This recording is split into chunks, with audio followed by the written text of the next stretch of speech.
હર હર મહાદેવ, હરિયો, જય માતાજી। અત્યારે વાગ્યા છે સવારના 8 અને આજે આપણે કામ છે મગફળી નીંદવાનું। પણ આજે આપણે 3 માણસો ગોતી લીધા છે ને એક હું 4।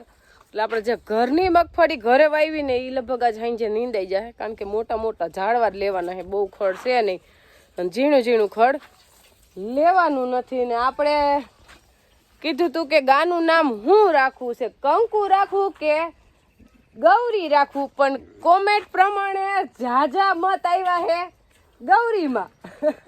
ગૌરી રાખી દે હું, એટલે આપણે ગૌરી રાખી દે, પણ હવે ગૌરી જ બોલવાનું એને એમ। અને આપણે વાસળીનું નામ તો દેવાનું છે, કહી દીધું રાધા, એટલે એમાં તો ફેરફાર થાય ને, એ તો રાધા જ રહે। એટલે ગૌરી હે ને એનું ઘર મૂકીને આવી છે ને, એટલે એને એટલું અજાણું લાગે છે કે નીણ ખાતી નથી હજી બરોબર। જો ખાંડનું તગારું હાંજે મૂક્યું તો અડધું ખાધું, અત્યારે મૂક્યું હે તો ખાતી નથી। બેગડી હે ને, એટલે ખાવામાં એવું છે કે આપણે અજાણ્યા એરિયામાં ગયા હોય ને તો આપણે એક દી જ ફાવે, પછી બીજે દી નો ફાવે। એમ થાય જલ્દી ઘરે વહી જાય તો સારું, દુનિયાનો શેડો ઘર, અને ઘરે આવો ને તઈ નિરાશ થી એમ આને હે ને ઘર બદલી હે, પછી 2-5 દી અઠવાડિયું રહે ને પછી એ નક્કી થઈ જાય કે આજ મારું ઘર છે, એટલે પછી રેગ્યુલર ખાવા મળશે। અત્યારે થોડુંક ખાવામાં એને મજા ના આવે, જો એવું ન ખાય, જરૂર પૂરતું ખાય, એમ વધારે ન ખાય।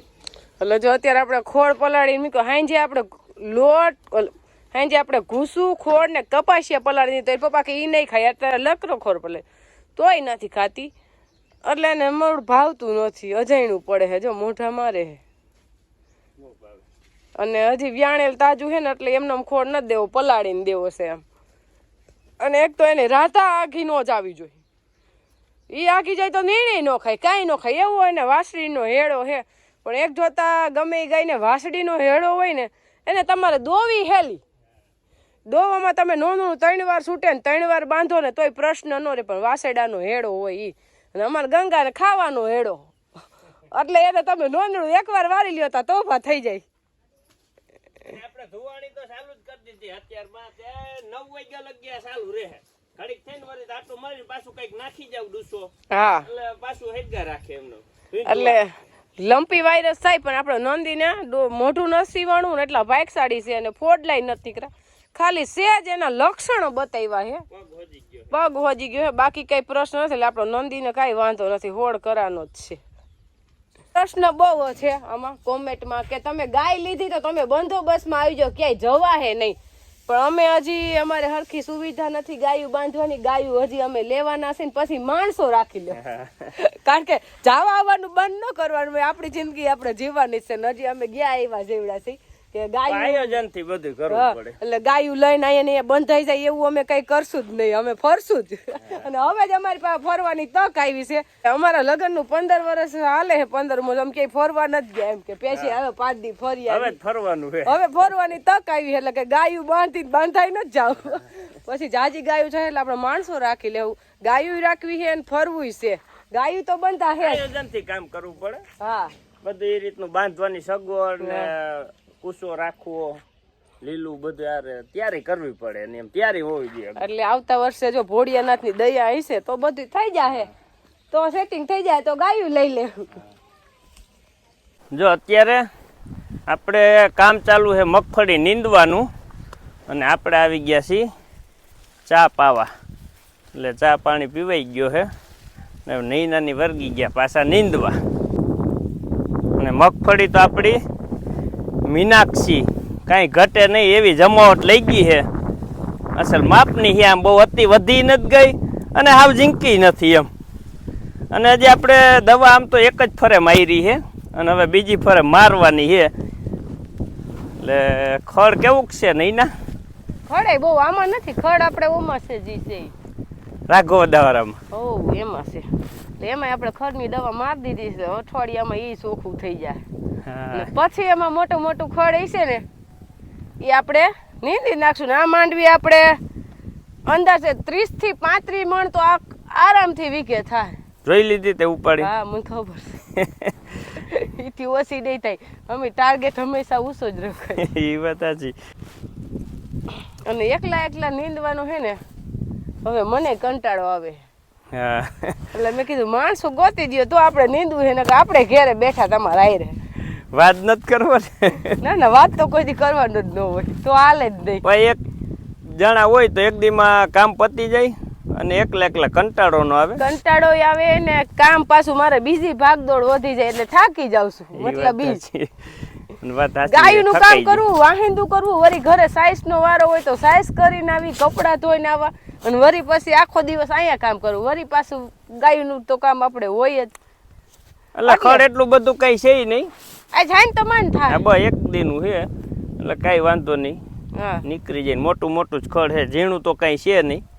અને હવે ઝીણું હોય નીંદવાનું ન હોય, કારણ આમાં સાયે હે ને વધે નહીં, ઝીણું લેતાય નથી આપણે, લેવું નથી. અને તા મગફળી મહિના દી નીકળી જાય હવે બે પાંદડે અંદર એમનેમ રહે. હા એમ કઈ ખડ આપણે નડતું નથી એવું બધું. એવું નથી. અને એવી કઈ આપણે ઉપાધિ ન કરી ખડ ની કે આમાં બિયારો પાકશે, કાંઈ પાકે નહીં. અને પાકે તો શું છે, મગફળી થાવી જોઈએ, ખડ થઈ ભલે થઈ એને પોગાય, પણ ભેગી મગફળી થાય ને તો હાલે. હાલે હા. અને આ ઉકલે હે સારું થયું. એમ તો ચાર ક્યારે તો મેં એક દી નીંદા હતા એકલી એ, પણ પછી મને એમ થયું કે આ એકલા કેદી ખૂટશે, એમ કરતા એક દી 3 જણા ખાઈ દે તો આપણે હાઈટ થાય તા પૂરું થઈ જાય. નીંદાઈ જાય. બહુ હજી તો 10 થયા હે તો તમે આરામથી ખૂટી જાય. આપણે એવી બધી ઉતામળ નહીં રાખવી. એમ ચા પીધો તો 15-20 મિનિટ તો બેહી લીધું, પછી જ નીંદવાનું. જો ઓલા બધા આગળ વહી ગયા, હું વાહે રહી ગઈ. જો આપણે મગફળી કઈ ઘટે ને એકદમ. હવે તમે કહેતા હતા એમ તમારું માન રાખીને આપણે છોડવો ઉપાડી, પણ મેં ક્યારેય ઉપાડ્યો નહોતો. હું ઉપાડું નહીં જરૂર વગરની. હજી માંડવી કઈ ખવાય એવી છે નહીં, પણ મને નીંદતા મારથી ઉપડી ગયો એટલે મને ખબર પડી કે આમાં ફાલ તો સારો છે, નકર વલ એટલું બધું નથી વર્ષો વર્ષ જેવું. હું દેવાનસિંહ પપ્પાને એમ કહેતી હતી તમે આમાં કીધું રોકવાની દવા મારે રાખો ને માંડવીનું વલ નથી થયું, હું માંડવી થાય, પણ બિયારણ સારી ક્વોલિટીનું છે.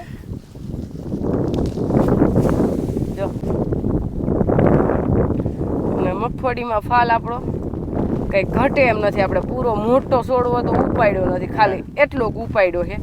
અને તોય દોડવા કેવા જો બીબડા બધા છે ને બધા થઈ જવાના. મેન તો બીબડા હજી ઘણા છે. આ બહુ જ ના છે જો. એટલે આ બધા હજી થઈ જ જાય મહિના દીમાં તો. એટલે આપણે ફાલ સારો છે માંડવીનો. બુકાનો ઢગલો થોડોક ઓછો થાય, પણ મગફળીનો ઢગલો એટલે વાંધો નહીં ને. આમ ફૂટ કરાવી તો ફૂયાની ના કઈ વાંધો નહીં. ઢગલા બે હામ જ કરવાના. કારણ કે રોકવાની દવા તો એટલી બધી નથી. એક ફરજ હજી આપણે મારી છે, પણ ફૂટ હારી કરી છે હુયાએ. અને બધા એક રગા દોડવા થઈ ગયા છે, કઈ ઘટે નહીં ને એવા. આગળ પાછળ થાય, પણ ભેગા એટલી ઉપાડી ને એમાં લગભગ હજી 25-30 તો બીબડા છે. એટલે એ થઈ જાય હજી આ 10 દી જાહે ને 15 દીમાં કમ્પ્લીટ. ના બિયારણ બહુ સારું છે. અખતરો કર્યો છે. હા પણ બિયારણ સારું છે. અને આ મગફળી આપણે ખેડૂને જ ઉપયોગ આવવાની, ખેડૂને જ દેવાની બિયારણમાં જ. કારણ કે કંપનીમાંથી તમે લ્યો કે ખેડૂ પાસે લ્યો, બરોબર, ફેર એટલો હોય ભાવનો ખાલી, કે એમાં ભાવ વધારે દેવો પડે ને આપણી પાસે ઓછા ભાવમાં મળે. અને આ ખેડૂને બધાને વાવેતર, બધાય ખેડૂને વાવેતર થાય તો બધાય કમાય. એટલે આપણે આ મગફળી બિયારણમાં જ દેવી. આપણે હારામાં હારો ઉતારો આવશે તો આપણે બિયારણમાં જ વેચશું. કારણ કે તલનું બિયારણ આપણી પાસે ઘણા ખેડૂ લઈ ગયા અને એને સારું જ થાય, આપણે ખબર જ છે. કારણ કે આપણે ઉનાળાનું 12 મણ થયું, જો એ અત્યારે વાવેતર કરશે ને તો એને 15 થી 17 મણ તલ થાય. કારણ કે વાતાવરણ એ સારું અને પાણી નેસર જડશે. એટલે તલ જે લઈ ગયા એને હારામાં હારા થવાના છે. જેન પાસે આપણી પાસે જગ્યા નથી ને આપણે અત્યારે તલ વાવી દે. મફતના તલ હાવ મફત. ખરેખર તો હે ને અત્યારે 5 વીઘા જમીન એમને રાખી દીધી હોય ને, તલ વાવ્યા હોય ને, તો એને એકય મોલ ન પોગે. નો મગફળી કપા કાઈ ન પોગે. 50-60 હજાર નો વીઘો થઈ જાય એમ નમ. દવાઈ નો જોઈ પાછી અને સીધા વાટીને કેરી લ્યો ને. એટલે આ મગફળી આપણે બિયારણમાં દઈ દેવી છે. અને હજી આપણે કઈ કોઈનું નામ લખવાનું નથી કે બિયારણ લખાવી દો. આપણે ઢગલો થાય ને ત્યારે ખબર પડે. અત્યારે તો સારી છે. તમે ગમે જગ્યાથી છોડવો ઉપાડો, ફાલ તો આમાં આવવો જ છે. અને ઓણ આપણે માતાજીની દયાથી આ બિયારણ જાજુ વવાણું છે. આપણે ભાગ્યું રાખ્યું ને એમાંય વવાણું છે 10 ક્યારા તો. હું તો એના પપ્પા ની કહેતી હતી કે ઓલી ઓળ ખોટી વાવી જીજે બત્રી, આજ બધી વાવવાની હતી, પણ આવતે વર્ષે આપણે આજ વાવશું. જો અત્યારે વાગી ગયા છે 11 અને આપણે કામ ચાલુ કર્યું છે. જે મરચીનો રોપ કર્યો તો એ જગ્યા ખેડવાનું. આપણે આગળ મરચીનો રોપ હતો અને આ પછાતના ભાગમાં નીચાણવાળો ભાગ છે. એટલે અહીંયા આપણે પાણી ભર્યું રહેતું, તેની હિસાબે હાથી હાલે એમ નહોતું અને મરચીવાળામાં અહીંયા 2 ઠેકાણે પછી ખડ થઈ ગયું. એટલે આપણે દવા છાંટી હતી પણ દવાથી ન બળ્યું, કારણ કે બહુ મોટું થઈ ગયું હતું. એટલે આપણે ખડ વાઢી લીધું અને વાઢીને હવે આપણે મારી દઈએ ને પંચ્યા, કારણ કે એકદમ ખેડ કરીને પછી આપણે રાપ આખશું એટલે ઝીણો બ્યારો હોય એ બધું અંદર વહી જાય અને ખેડે સારી થઈ જાય. નકરતા જમીન એકદમ ટોરાઈ ગઈ છે. એટલે આમાં અત્યારે ડાયરેક્ટ તો રાપ બેહેમય નથી. આપણે મિની ટ્રેક્ટરમાં પૂરી દીધા છે કોઈસિયા, જે આપણે ઉનાળે સાં ખોલી પંચ્યા જ પૂર્યા છે, પણ આપણે વખેડી આંકી નાખીએ એટલે 55 ગોયણે થઈ જાય એમ. અને અત્યારે તો જમીન તો પોલી જ હોય, જઈને 50 હોર્સ પાવરનું ટ્રેક્ટર હાલતું એને ખેડ કરી દઈને એવી ખેડ કરે અત્યારે તો. ઉથલ છે ખાલી 2, એટલે હમણાં ખેડાઈ જાય ને પછી 2 દી કે 1 દી હુકાવા દેવું પછી રાપ હાંકશું આપણે. ભાઈ અને એના પપ્પા આવી ગયા છે આપણે તેડવા, અને આ વાડીએ જે આપણે માણસો હતા એની છાશ લઈને, અને ભાઈ મારા મોબાઈલમાં વિડીયો ઉતારવા ગયો છે. એટલે એ વિડીયો જ ઉતારશે. જો ઉતારે છે ને બધુડી બેઠી એમ બોલે પાછો ઉતારે. એલા બોલ્યો હું બોલ્યો? આનો ઉતાર લે તો આનો. આ નંદીને ઉતાર લે. પાછો ઉતારે છે, હરખો નથી ઉતરો. ઉતાર જોજે ઉતાર. બોલ તો ખરા કઈક. હે અને નંદીને દેવાનસિંહ પપ્પા એવો હાસવે છે, ખોડના તગારા ખવરાવે છે આને. હમણાં હે ને 3-4 દી ધ્યાન રાખીને તો કઈ ઘટે નહીં, એવો થઈ જાય, તાકાતમાં આવી જાય. નકારે લંપી વાયરસ જો આવશે ને તો વધારે તકલીફમાં મુકાવે. એના કરતા એકદમ રેડી થઈ જાવો જોઈએ. હા આય આય વઈ આય દેવાંશ ન્યા પાછો વિડીયો પાડવા ગયો. જોયું તો બોલ્યો જ નહીં કઈ. કઈક બોલ તો ખરા. બોલવું પડે એમનું માલે. બોલ હાલ બોલી જાય. અને અત્યારે ભાદરવાનો બફારો તડકો, એટલે આપને એમ ન થાય કે ઘરે જમવા જાય, ઘરે ના સાયા હેઠે બેઠા રહીને એવું થાય. એ તો કામ કરતા હોય તો ખબર પડે કેવું વાતાવરણ અસલ છે.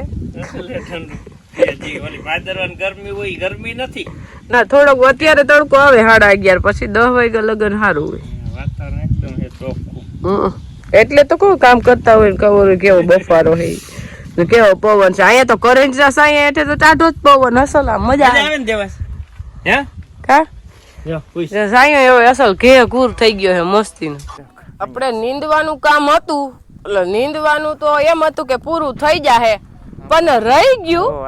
એટલે મારે કાલ બપોર લગન નીંદવાનું રહે એટલું રહી ગયું છે. પણ દેવાનસિંહ પપ્પાને તો ભગવાન જાણે હું કામ કરતા હોય, પણ ત્યાં આટો મારવાય ન આવે ને. સવારે ચા દેવા આવ્યા પછી ત્યાં ડોકું કાઢવા આવ્યા નથી કે તમારે નીંદવાનું રહી જાય, કે જો થોડીક મદદ કરવા આવ્યા હોત તો આપણે એ રેત નહીં પૂરું થઈ જાત. એને ખબર છે એને ક્યાં પછી નીંદવું છે. એટલે તમને ખબર હોય કે કાલે મારે જ નીંદવાનું છે એકલીને. ખબર જ છે કે નહીં ના મૂકે નહીં, ગમે એમ કરીને પૂરું કરી દે 1 દી 2 દીમાં. 2 દી નહીં થાય, 1 દી થાય કાંઈ. આવું કરો છો બધું, આવો બાંધો છો. હવે બાંધીને કોક જોવે ને તો એમ કે હું ફંદાવા કરતા છે, લોઢાનું હોય એમાં વળી આ લોઢું બાંધ્યું, એટલે આપણે આમ વળી અડધું લાકડું બાંધ્યું. આ બધું એ ને દેશી છે, પરદેશી એમાં કઈ હાલે એવું નથી. આપણે મરચી વાવી છે જોટો 72ની જારી, એટલે એમાં આપણે આંકવા છે જોટો હાથી ઢૂંઢિયું જોટો. ઢૂંઢિયું આંકી તો કેટલી હાઈટથી છે ને 1.5 ફૂટ મોટું જોઈ આવડું આપણે હાથી જોડીની પાઇપ. હવે એટલો તો પાઇપ હોય નહીં, અહીંયા તો પૂરો થઈ જાય 6 ફૂટનો હોય, અને જોઈ 7.5 ફૂટનો. એટલે ઘટે એમ છે ને એટલે એટલું 1.5 ફૂટનું આ બાંધી દીધું. હવે અહીંયા હાથી હલાડવા આપણે અહીંયા હલાડ દેવું ને એટલે વૈસો આયરું વૈસમાં ઢૂંઢિયું આયલું જાહે. અને આપણે જોટો મરચી વાવી નથી, અને બીજે લગભગ ઢૂંઢિયાની જરૂર આપણે કોઈ દી પડી નથી, કારણ કે ટ્રેક્ટર હાંકતા હોય ને એટલે અમુક ટાઈમે હાથી છૂટી જાય. પછી ઢૂંઢિયું તો હે ને એ બધી હાથીમાં ન આવે, એ ફંદામાં આવે બધી. એટલે આપણે અત્યારે હે ને ઢૂંઢિયામાં જો આપણે ટુકડા ફિટ કરી દીધા 2.5 ફૂટના ટુકડા હે ને, એટલે આમાં હવે રાપું ફિટ કરી દેવું ને એટલે 3 ફૂટના પાટલામાં વૈસો હોય હાઈલા જાય, એક આ બાજુ હાલે ને એક આ બાજુ હાલે. એટલે આપણે પારા બાંધવા એક ફરે કીધું હજી આસુ આસુ ખોળ ઉગ્યું ઢૂંઢિયું હાકી નાખી અને પછી પારા પાછા બાંધે એટલે મરચીમાં એકદમ પકડાઈ જાય. ગાયુંનું ખાણ તૈયાર કર્યું ત્યાં બાનો આવ્યો ફોન કે ઘરે કાંઈ શાક નથી, શાક ખાવું હોય તો લઈ દે આવજો. એટલે આપણે જો લઈ લીધા ઘીસોડા. આ ઘીસોડા નાના નાના હે ને એ આ દેશી બી છે. આનું શાક થાય મીઠું, આપણે ઉકેડામાં વાવ્યા છે ઈ. અને આ ભીંડો, ભીંડો તો ઘણો છે, ગઈઢો થઈ ગયો, પણ હવે એને નવરાઈ થઈને તે એ બધો ઉતારીને ફેંકી દેવાનો. હા ગઈઢો એટલે તોડવો તો પડે જ, એમાં નું હાલે. ઉતારીને બધે ફેંકી દેવાનો, પણ હજી નવરા નથી, નવરા થાવું તોય કૂણો કૂણો ઉતારી તો મેં વીણી વીણી. એટલે 2 ટાઈમનું શાક થઈ ગયું. પછી ત્યાં તો ગુવાર પાછું થઈ જાય, કારેલા ગુવાર 2 થઈ જાય.